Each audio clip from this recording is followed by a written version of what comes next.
Hello दोस्तों, इन लोगों के लिए एक खुशखबरी है जो घर से काम की तलाश में हैं।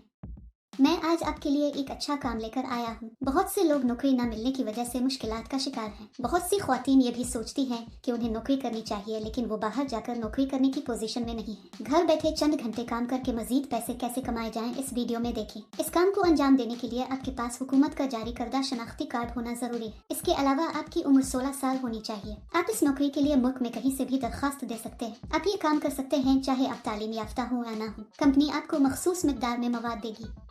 आपको उनकी हिदायत के मुताबिक दिए गए मवाद को पैक करके वापस करना होगा।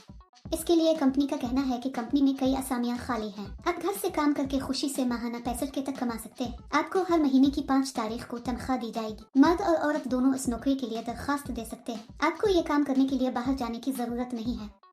आप खुशी से घर बैठ सकते हैं और अच्छा काम कर सकते हैं। इस काम में आपको दिन में 3 घंटे काम करना पड़ता है। ये काम बहुत आसान है दोस्तों। घर में रहने वाली ख्वातीन ये काम बहुत आसानी से कर सकती हैं। अगर आपने ये पूरी वीडियो देखी है तो आपको इस नौकरी के बारे में मुकम्मल तफसीलात मालूम होंगी। ये वीडियो बहुत मददगार है। इस वीडियो को आखिर तक देखें।